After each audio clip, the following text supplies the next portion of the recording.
Hello, and welcome to Michael's Minty Music for today. Today we're reviewing Pink Floyd's 1970 album, Atom Heart Mother. It's actually alright, especially considering that it has two long, sort of sweet tracks that combined make up four-fifths of the whole album in terms of time. So, I was not expecting them to be great, but I went into it not entirely sure. So this is the track listing. As I've already mentioned, the first 20 minutes of the album are taken up by the six-part title suite called Atom Heart Mother, and then the final 13 minutes of the album are made up of a similar style suite called Alan's Psychedelic Breakfast. And these are the tracks I added to my playlist.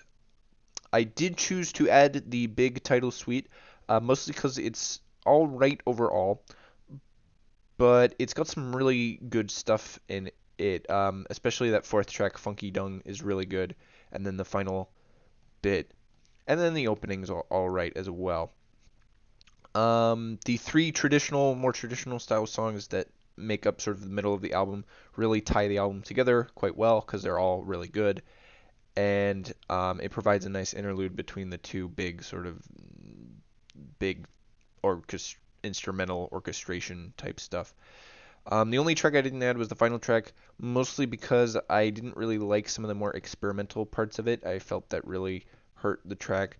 Um, Although there were parts of it that were all right, so it's not bad overall.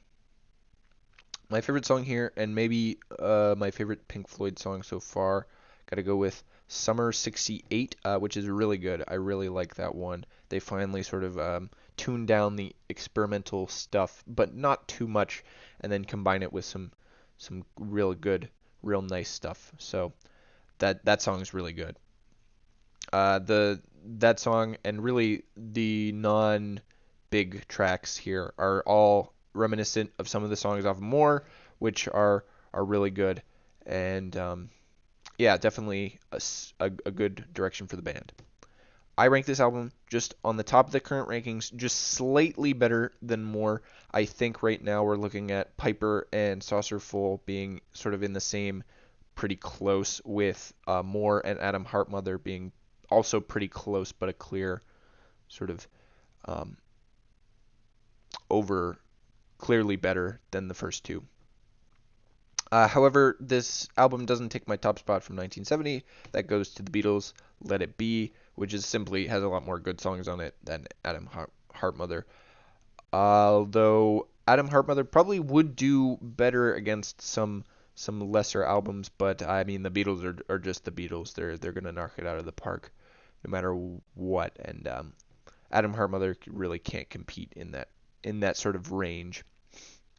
Next up, we have a Pink's 2003 album, Try This. It's really good in my opinion. One of my favorite of her albums, and it might be, in my opinion, it is her best album. So, pretty interested to cover that. And as always, stay minty.